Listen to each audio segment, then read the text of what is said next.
All right, what's going on, everyone? We got a lot to get into today, so let's get started.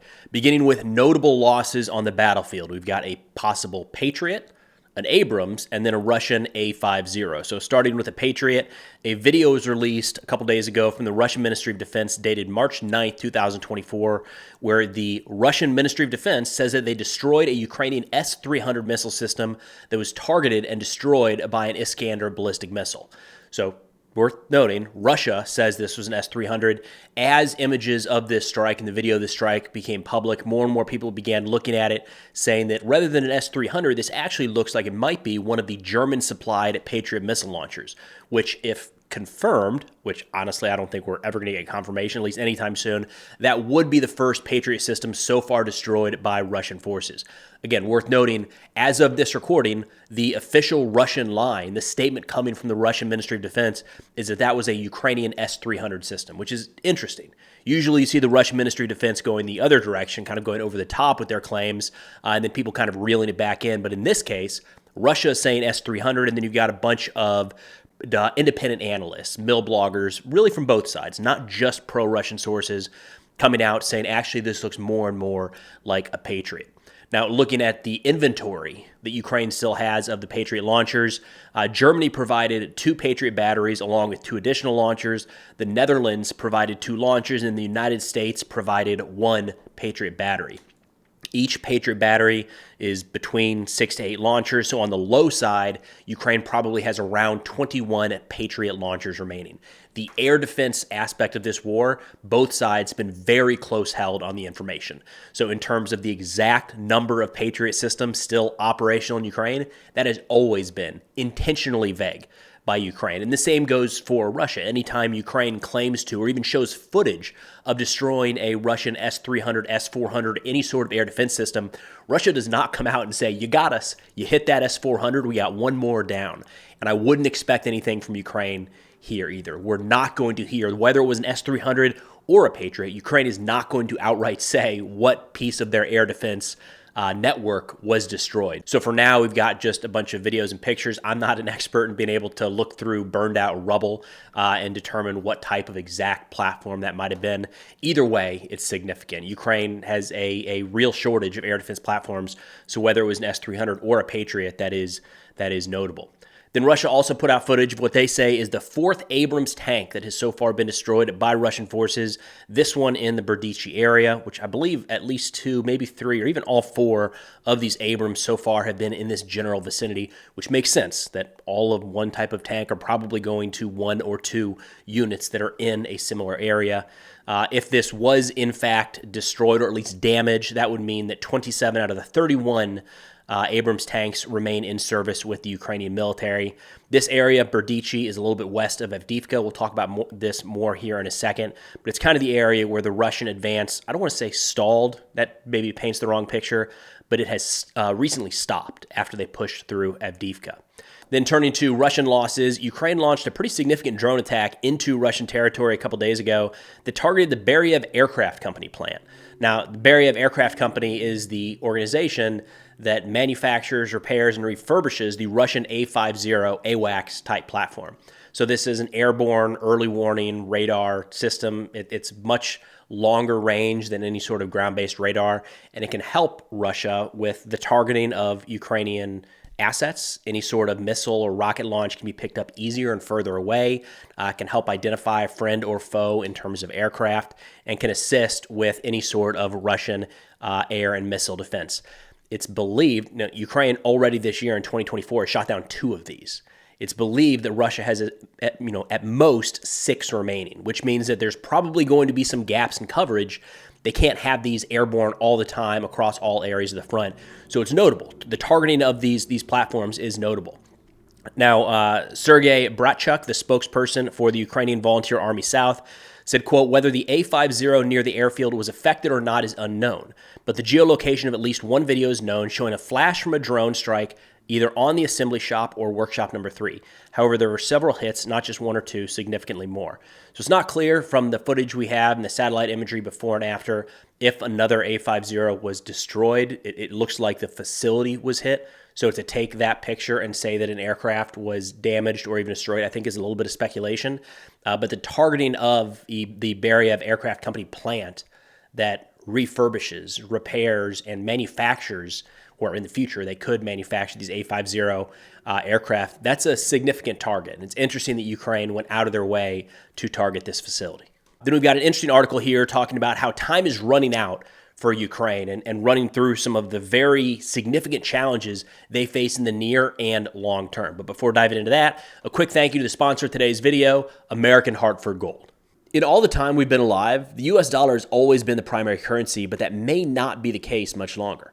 China is set to dethrone the dollar, and possibly much sooner than you think.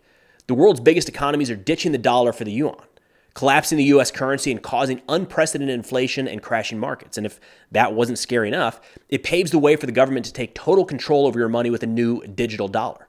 Don't let your life savings become a casualty of failing banks or currency wars. Now is the time to call the only precious metal dealer I trust, American Hartford Gold. They'll show you how to protect your savings and retirement accounts by diversifying your wealth portfolio with physical gold and silver. With the finest products, amazing customer service, and a buyback commitment, American Hartford Gold has a 5-star rating from thousands of reviews and an A+ from the Better Business Bureau. American Hartford Gold supports content like this that is committed to bringing you the truth. Tell them I sent you and they'll give you up to $5,000 of free silver on your first order, so call them now. Click on the link in the description or call 866-404-2258. That's 866-404-2258, or text Preston to 65532. Again, that's 866-404-2258, or text Preston to 65532. Time is running out in Ukraine. Kyiv cannot capitalize on Russian military weakness without U.S. aid. That's a new article published in Foreign Affairs by Dara Massicot, who I think is a great Russia analyst. I followed her since the beginning of this war. I put her in the same category as Michael Kaufman. She's very calculated, very deliberate in the information she puts out, doesn't speculate or make wild predictions that end up being way off from the truth. So it's worth noting, whenever she puts together a large piece like this or jumps on a podcast or video, it's worth dialing in to see exactly what she has to say. One of the things that I like about Dara and her analysis over the past couple of years is when it's been very easy at times for people to jump on the idea that Russia is inept and incompetent and can't do anything, and they're just leave them be and they'll eventually fail in Ukraine. Dara has been much more rational in her response, saying, no. Russia is making mistakes, but they're also learning, and they are a significant threat not only to Ukraine, but to Europe and NATO in general. So diving into some of her article here, she said, on the present course, in which Ukrainian ammunition and manpower needs are not met, Ukrainian units are likely to hollow out, making Russian breakthroughs a distinct possibility. This is kind of the theme of the article. Without additional assistance, not just from the West, but also with Ukrainian manpower filling the ranks, she suggests that Russia very well might just continue advancing throughout the next few months or even years. She says the current battlefield dynamics have no single cause. They're mostly rooted in decisions that were made in the fall of 2022. When Russia mobilized its war economy, the West did not, and Ukraine could not. When Russia constructed a network of defensive fortifications hundreds of miles long and multiple layers deep, Ukraine did not. Russia obtained more than 1 million, by some estimates 3 million, artillery shells and thousands of drones from its partners, including Iran and North Korea. The West could not match that, having already reached the bottom of the barrel of similar resources. Moscow has gone to great lengths to regenerate personnel and replenish its forces, whereas Kyiv has yet to fully mobilize. I think it's worth noting at this point that Dara is very much, my interpretation of her work is she very much wants Ukraine to win this war. Right? So she's trying to provide a stark assessment of some challenges that Ukraine faces. I think all of this is spot on. We're already seeing that Russia is able to move through areas like Avdiivka and further west. There are not multiple lines of the same type of Surovikin line style defense that Russia was able to put in place before the Ukrainian counteroffensive. And of course, more and more information here on the weapons, the ammunition, and then the manpower.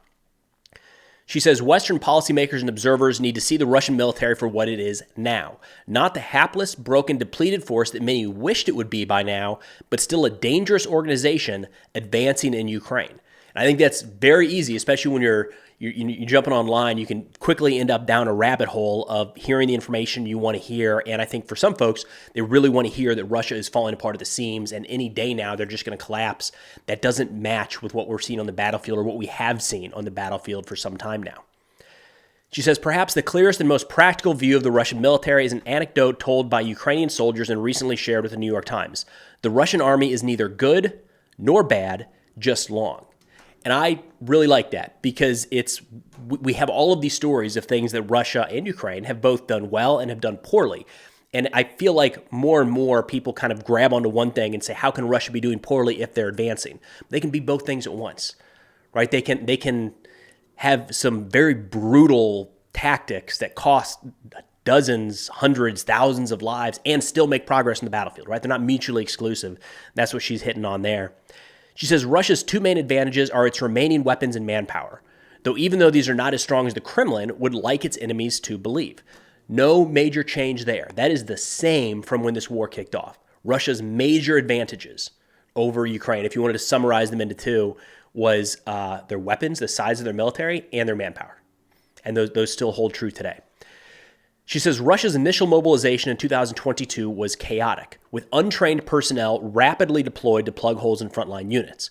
In the month that followed, however, the Russian military set up a pipeline for regenerating units at training ranges in occupied Ukraine and Belarus.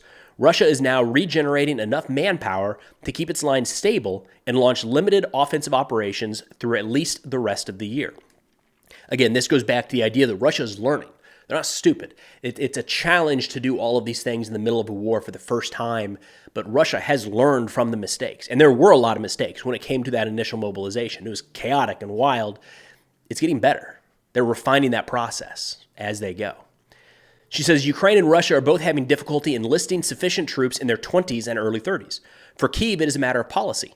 Only men who are 27 and older are mobilized. Although Russia has a larger overall population, its military recruitment challenges are compounded by labor shortages and the immigration of hundreds of thousands of men since 2022. This is the point I wanted to hit on, because I see a lot of comments recently of people saying the average, hammering on the average age of the Ukrainian soldier right now, which is in the 40s, I believe, which is very old for a military. And the suggestion, the way people are bringing that up, is suggesting that all of the 18 to 39-year-olds are dead or wounded, can no longer fight.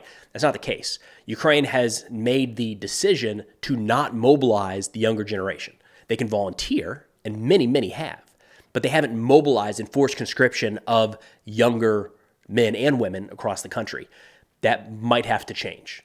But when you hear the average age of the Ukrainian soldier, that is notable, because it's very, very hard to fight a war in your mid to late 40s. Hard to live the trench life, live the life of an infantryman, let alone in a war like this when you're that old, no doubt. But that also doesn't mean that, a generation of Ukrainian young men is gone. They just haven't been mobilized at this point. She says Russian forces have very few reasons to not continue their assaults. By persisting, they maximize momentum before the ground thaws and mud returns, take advantage of understrength Ukrainian forces as they ration equipment, and engage in Ukrainian forces before they have time to fully dig in, all while American aid is stalled. I was thinking about this a couple days ago. There's really no reason right now for Russia to not continue pressing on all fronts. If you're Russia, why not? Right? You're seeing that Ukraine is short on ammunition. They haven't, and equipment. The Western aid has not fully come through, and it's still stalled in a lot of ways. The Ukrainian forces in some locations, like Avdiivka specifically, are falling back, so they don't have time to rebuild significant defensive lines. Why not just keep pressing? This is, we'll see how it shakes out over the next few weeks and months, but it's not completely unlikely that Russia, or it's not out of the question that Russia will just continue to push, and the lines could look very different in 3-4 months than they did at the start of this most recent offensive. Now, in terms of ammunition and weapons and supplies going to Ukraine, it's still stalled out in the United States. No major updates there. But the Czech Republic really stepped up here, saying that they secured enough funds to buy 800,000 artillery shells for Ukraine. This is according to Czech President Petr Pavel, who told journalists this previous Thursday, saying that the ammunition should be in Ukraine in the coming weeks.